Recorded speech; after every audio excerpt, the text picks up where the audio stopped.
they go through the procedure, they pass the test, and they're appointed.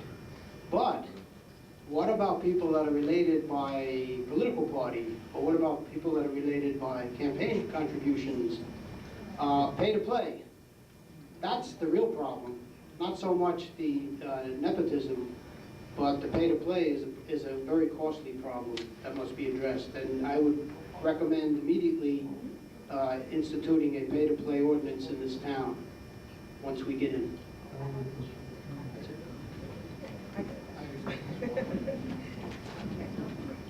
Young, the man in the black. Blue? You want to come? Maybe I'm black and blue, but Do you need a mic? I don't think so. I'm loud enough as it is. First thing is, before I say anything, I just want to, in the future, so we don't strangle any candidates, maybe Mayor Sokolich can get a grant for a wireless mic. Is that possible? Not in the budget, okay. I kind of have a personal question, and maybe it's a little offbeat, but this Centurion project has been a real problem for me for many years. And I don't really have an issue with being sued because, hey, they sued because one company gets it and one company doesn't. That's not that uncommon. But having stayed on top of this for many years and watched the project and all the money that I think has been wasted on this, there's something that was in the Record article that has really been bugging me, so I guess I'm going to ask the question. And I don't know whether you can answer, but I guess it has to be an incumbent that answers this question because I don't know who else could. This Tucker Development Company that's issuing the lawsuit is suing the town and also appears to be suing all the council people. How is that possible? I mean, it seems like a silly question. It seems like unless there's something going on we don't know about with individual council people, how can you sue the council people for something that's a project?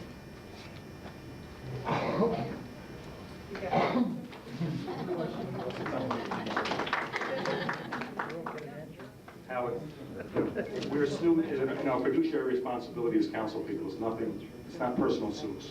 We're named because we're the governing body. It's not personal. No, it isn't. And again, I'll remind you, this is not a monetary suit. This is a suit for him to determine that he wants to be the developer and he wants to go to court to make the court overturn and make him the developer of the property he owns. Oh, I totally had no problem with that. However, there's one thing wrong with that, Janet, with all suits cost money and time. Would you allow him to, the next person? No, that's fine. All I said was all suits cost money and time. We all know that. You can't say it doesn't cost money because it's still money. Absolutely. Okay? That's all I'm saying. Yeah, you're 100% right. And we expected that there was going to be a suit because there were 4 developers there. We knew somebody was going to be, was going to be upset. Two of them thanked us for our time, wished us well, and walked away. He decided that he wanted to sue us. And, some of the things that didn't come out, and if you allow me to talk for about a minute about that, one of the things he wanted is he wanted us to do ERG bonds. And ERG bonds were required that we stand behind them. It was $23 million. The council determined that that is not going to happen. The town of Fort Lee is not going to be a partner in that project. He also didn't want to pay taxes while he was building. So the taxes had to be paid because the town had to be kept whole. And there were things like that. He didn't have enough money, in my opinion, to do the off-site improvements that we needed. We knew we needed a pump station. He allowed only a certain amount of money for that. I don't think he had enough. But the bottom line is, we told everybody from the beginning that the town was not going to be responsible. They were not going to be a partner. They were not going to put any money into the deal.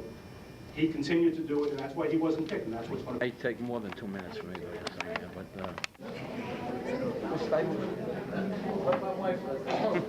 Are we ready? Yes, sir. I moved in this town just 40 years ago, and it was a lovely town, and I've seen it deteriorate every single year.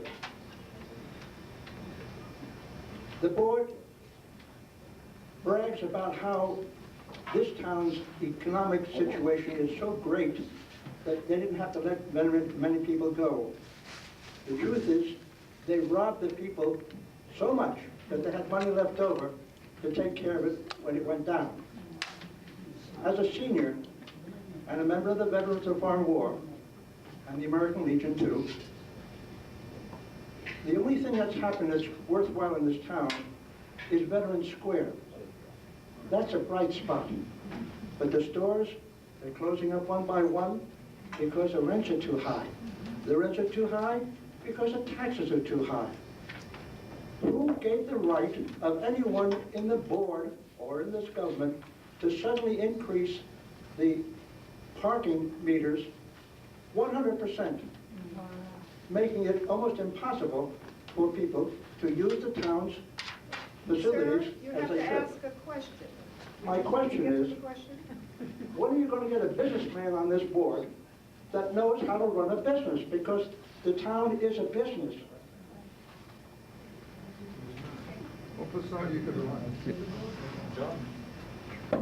The taxpayers of this town, and as a senior, I have seen the older people Question.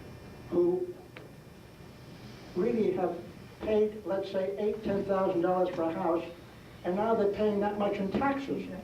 How can this be logical, reasonable? How can people sit up on the board here and brag about how this town is so great? Now, what is this town going to really do? What's it going to start doing? They put up a bunch of high-rises that people like me live in, and we have a lot of children that have to go to school. The schools are overcrowded because of the way they built. Sir, we have to stop you because you're supposed to ask a question. You have 1 minute to ask a Well, question. my You haven't question asked the is, question. my question Let's- is, let's- my question is, why haven't you been able to cut down the cost a long time ago? You didn't have to fire people if you didn't hire them in the first place.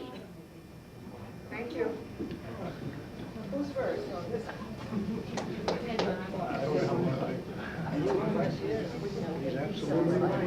I just make sure it's answer this question. So many years.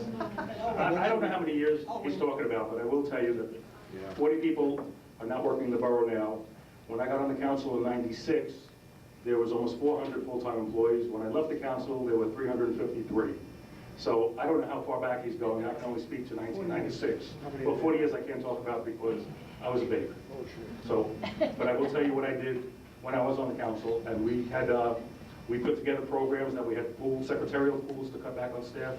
Even this year, we just replaced the general service supervisor by combining 2 departments to save money, and we saved a high-price position. And again, I don't know how far back you're going, but those are just some examples of what we do.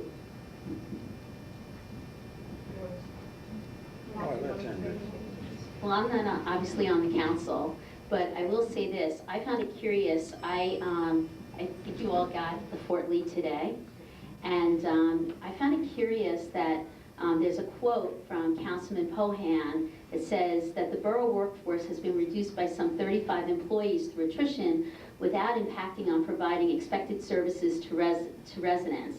And it goes on and says that, you know, these people who were left according to attrition, they made absolutely sure that the quality of life of residents has not been impacted negatively and no essential services have been cut. So I do think it begs the question, if that's the case, why were those 35 jobs there to begin with? And how much did we pay over all the years that they worked? And what kind of pension benefits are they getting that we're paying for now? So I think that there is, I mean, in that sense, that's one of the reasons that motivated me to run. Because like I said, it was not in my life plan. But I think we need people from outside the system that aren't attached to anybody, that don't owe anybody anything, to really take a look at what's going on and how to, you know, that the jobs that are there, that it shouldn't be, when you lose people, when you lose 35 people, it should have an effect.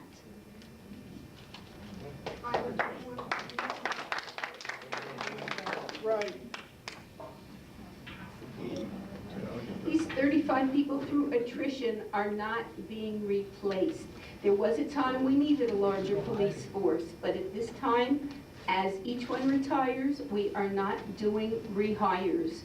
We have done solar panels on 3 buildings, and I have a chart from the record that shows you every town in Bergen County. There's 89 of them. Fort Lee is the second from the lowest in the taxes in its group. There's a group in our group. There are contractual obligations in every single municipality for health insurance that nobody can control. These are fixed costs. The only amount that we can control are about 10%. And of that 10%, we're cutting them. We're doing everything we can.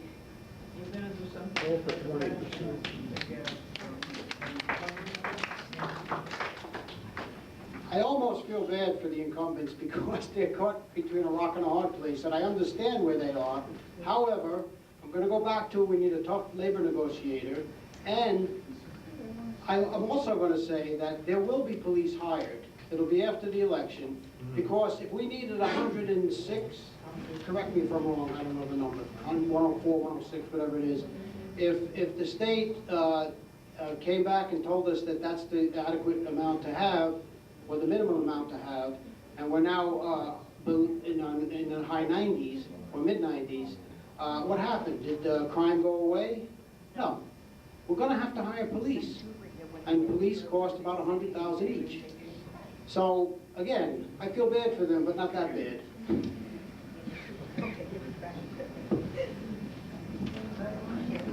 You have a question, right? Please be brief. And the candidates, please answer the questions succinctly and don't go on too long because we need to wrap up soon.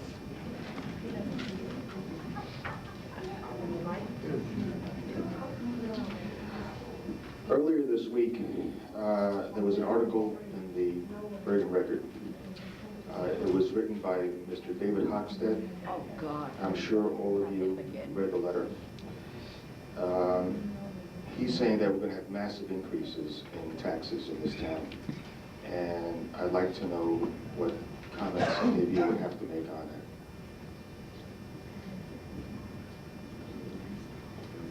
Who wants to take it first? Jan again? John. John.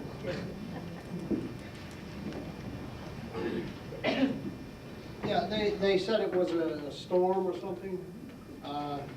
You know, it sold some newspapers.